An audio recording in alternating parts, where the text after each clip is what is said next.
right now is Mike Coe, but you may know him better as Kofuzi, one of, if not the best running YouTuber out there. I saw you had the Kofuzi Run Club going on this morning in the rain. Just a huge amount of people. You got quite the following over here, Mike. Yeah, what's going on, everybody? It was impressive. At first, I told everyone to meet by the Capitol steps, and of course, I went somewhere else.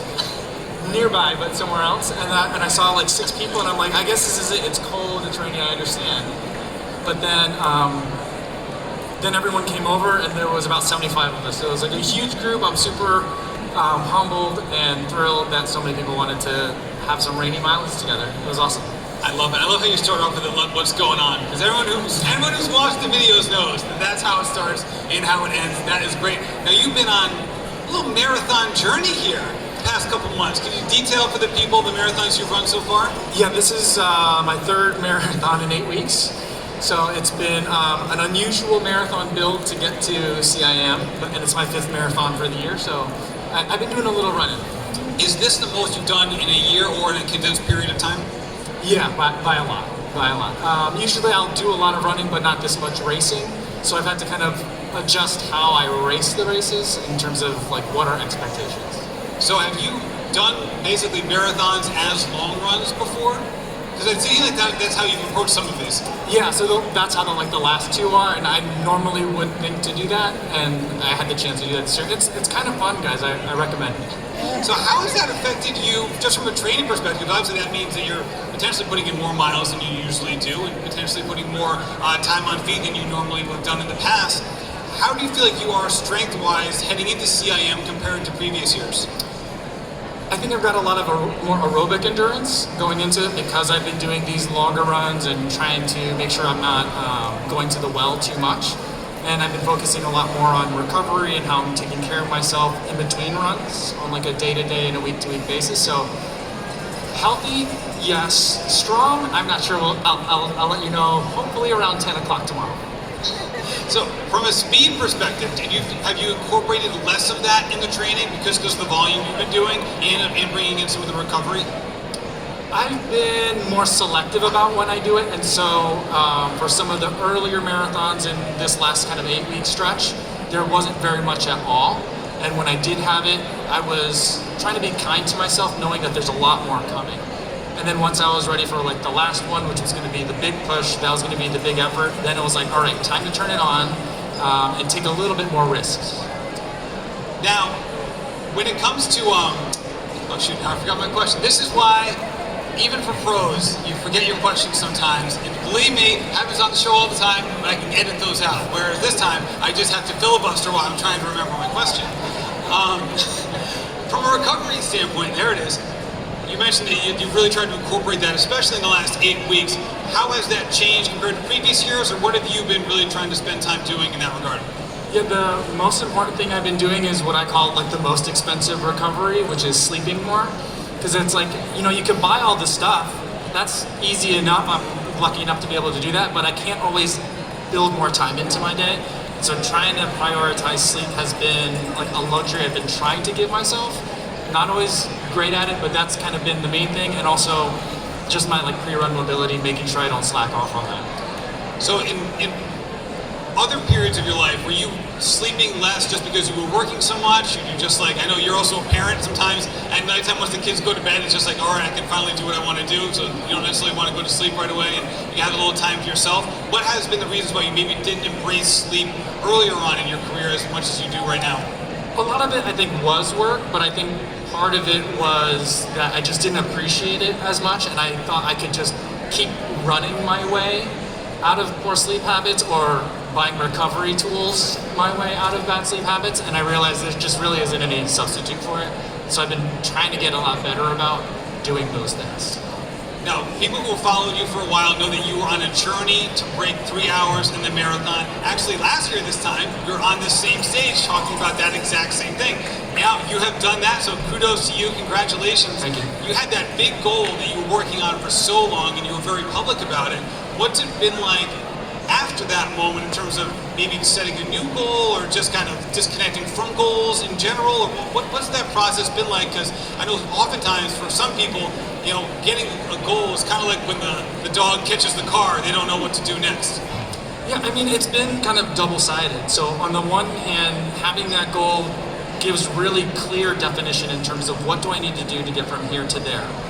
And a conversation I've had a lot in the last 5 months since I was able to get there is, there's no more big round numbers to chase. There's no more other things that are just out of reach for me to go after. And so how do I goal set? Where do I go from here when I'm at 258? 256 or 255 sounds great, but it doesn't get me anything else. And so sometimes I have a hard time figuring out what are the goals. And so a lot of that kind of time obsession is going away, and I'm really I feel liberated in a lot of ways too, because I can either just enjoy the running for the running, not that I wasn't before, but it just takes on a different flavor, and I can shoot for let's push and see how much more fit I can become, how more in tune with myself I can become, and whatever the times are will be great. Yeah, that's a great point. Now, was sub 3 a motivating factor for you, either short term or long term, just to get out the door? Or what are some of the reasons, I should say, that kind of push you out the door? Maybe when days aren't perfect, or you're not, really feeling it, or what have you. I mean, the sub 3 wasn't really a day-to-day motivator. It kind of directed the week-to-week scheduling in terms of what are the week workouts that I'm going to do, when do I start incorporating longer runs with pace changes, things like that. But the day-to-day, I just like running. So that part is pretty easy, and I'm lucky that I don't have a lot of days where I'm I should run today, I guess I'll go do it. Because I think I've kind of gotten past that hump where I just kind of need it every day, or really enjoy having it every day. So, people talk about incorporating more rest days, and I'll do that very, very reluctantly, or I'll recover on the bike for a day, but I just like kind of moving, and it's a nice way to kind of reset myself in a lot of ways. So that's how I guess that's how I look forward to it, is that reset moment. And I know that you really enjoy putting out running content on, out on YouTube primarily, and also in other social media realms. You have over 100,000 YouTube subscribers, so you're someone who a lot of people know and they really enjoy your work. Are there ever moments where the potential burden of putting out content can overwhelm some of what you just enjoy doing, or is it something that kind of works seamlessly with your day-to-day love of running? I mean, I always like to run with the camera, so I take one on every single run. Got it right there? Yeah, there's one over here, I got the little one here. So that part doesn't ever become a burden, but there was a real time where, the kind of pressure to, appease the algorithm got really intense, and I found myself spending more time thinking about what am I going to film on the run than what was the point of the run. And so I've definitely kind of shifted my production outset. So my schedule are changing, so that way I'm making more of the stuff that I really like making. And if that means I go a couple of extra days in between posts, I'm okay with that. And one thing that you do that is pretty rare in the running community is that you have a daily live show that you connect with runners, basically 5 days a week on average. So what's that been like for you to not only be putting stuff out in the world and kind of hoping people like it while trying not to get stuck in the comments, but also engaging with people who are really kind of diehard for what the stuff you've been putting out? Yeah, I mean, the live streams are a really fun time. It's a much smaller audience, so it's a lot more kind of intimate. And there's a lot of regular people. Some of them are here today, and some of them I met in person, traveling to different cities. And so it's a way of connecting with a much smaller, tighter subset of the audience. And so a lot of my different content, to the extent that I think of the audience as part of the strategy, is there are different things that connect with different people in different ways. And that too, again, kind of going to not worrying about appeasing the algorithm, but making stuff I like, is I can make different things that I like and know that not everyone's going to like all of it, but there will be some parts that people will enjoy and gravitate towards, and that's ways that I can connect with different people. Yeah, and it's an inspiring thing, and there's probably people out here listening to us right now live, or some people are going to listen to the recording of this conversation later, who who would love to do just that, right? Take something that they love and turn it into more than just a hobby, but take it, past that point. What is just? I know you get this question all the time, but I'll ask it anyway. What are just some things that you would tell someone who's, either new to this or considering jumping into this that you think could help them along that path? Yeah, I think that if you're thinking about making your hobbies a little bit more than just hobbies, start doing it. You don't have to make a full-time jump and have a full business plan. I've had businesses. I didn't like making business plans for those. I don't have a business plan for what I'm doing now, but I like what I'm doing. I like what I'm doing, and I'm a firm believer in if you like what you're doing, you do good work, and good work leads to more good work. And so I just kind of keep chasing that, and that has kind of led into this kind of series of spinning plates that kind of keep moving, and somehow there's a living in here. But I also have a lot of support from my wife and my family, so there's other things that kind of make it doable, and everyone can kind of find their way of balancing how much can you dedicate to this one space versus another, and it's going to be different for everyone, just kind of like everyone's running is different, but I found the way that really makes sense for me and that I can enjoy as much as I want to do it, and I can also say no to a lot of stuff that I don't like doing. Yeah, when you started this, you were a lawyer, so you had a good career that you had going for yourself, and this obviously has worked out well as well. Now, last time we talked, you were self-coached. Is that still the case? Yes. All right. So, as part of that, someone who has big goals, wants to achieve big things, what are some of the resources that you use to, basically put yourself in a position to be a good coach for yourself, and how is that? I want to say relationship gone, but it's just you the whole time. How has that gone in terms of your maturation of self-coaching, where in terms of maybe it didn't work well in the past, maybe what have you learned from it as you progressed? Yeah, I'm not completely inventing stuff on my own. So a lot of it is I do a lot of reading on kind of running theory. I read a lot of the running manuals and books. And I will admit that some of my past unwillingness to be coached is very much like an ego thing. Kind of just I want to be able to say I did it myself. So there's definitely a lot of that there. And in the future, I have a couple of different kind of running adventures coming up where I do think I might need some coaching, where it's a little bit outside of what I understand. But a lot of it was just, I enjoyed the running. I enjoyed learning about running. So just trying to read, figure stuff out, and just apply it directly real quick was something that I kind of liked. It was in my nature.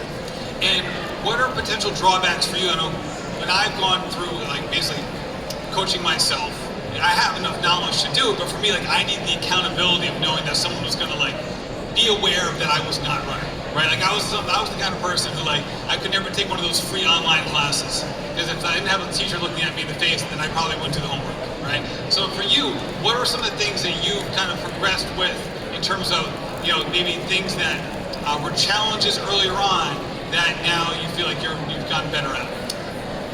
I think the thing that I really felt susceptible to a lot earlier on was getting caught up in everything new.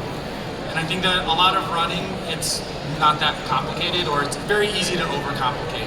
And so I was doing all these really complicated workouts with all these pace changes and different distances for reps and all that stuff, and stuff where I had to write things down on a piece of paper before I went out for my run.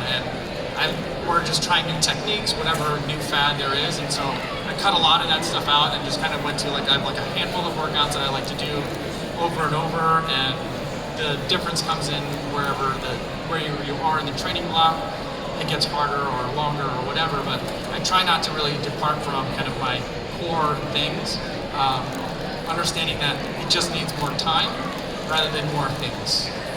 Now, you're known, maybe most of all, for shoes. So we have to do some shoe talk. I love shoes, not as much as you. No one loves shoes as much as you do, that's for sure. You just came from the running event, and awesome. People who don't know what that is, basically it's all the shoe manufacturers saying what's coming next in the upcoming year. What was that like, just seeing, I know you've been there before, but just seeing what's going to be on the horizon in the next 6 to 18 months?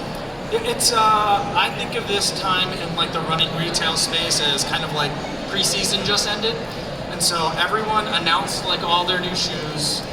No one's really had a chance to run in them yet. So everything looks fantastic, and everyone has a chance of winning the championship this year. So it's a really optimistic time, and for someone that reviews shoes and loves shoes, it's a really great time because just nothing but goodness is coming. There'll be a couple that end up being duds, but it's a really exciting time that I can just be very excited that everyone's going to be so happy with all the shoes they get to run it next year. It seems like everything is getting bigger and bigger. Like the stacks of some of these shoes are amazing, and we'll just dive into what you're going to be wearing at CIM this year. Obviously, you have a choice of so many shoes, probably more shoes than we even are aware of. So what did you ultimately decide to wear on Sunday? Yeah, I'll be racing in the Super Blast tomorrow. It's a not quite legal shoe, but I'm not going to be trying to win on the podium, and I'm not going to be setting a new record, so no one really cares what I run in. So let's tell people why you say it's not quite legal. It's too tall. So it's a really tall stack height shoe. It's very comfortable, but it also can move pretty quickly, so it's got a lot of great cushion in it. So I've been doing a lot of workouts in it in the lead up, looking for something that's still a workout shoe, but can handle a little bit of extra fatigue from all the marathons that I've been running. Will this be, when was the last time you ran a marathon that you were not in a carbon plated shoe? Probably like 2019, 2018, so it's been a long time. Wow, so what were some of the other options that you were choosing between, and what was kind of the line of demarcation where you went over with one over the other? Yeah, I mean, some of the greatest options this year are like the Metaspeed Sky Plus, Endorphin Pro 3, Adios Pro 3, the New Balance SC Elite, also version 3. But I've kind of hit them since I ran so many marathons already. I've run a marathon each of those shoes, so as someone that likes to test out all the different shoes in race conditions, I had a chance to kind of do one in each. Right.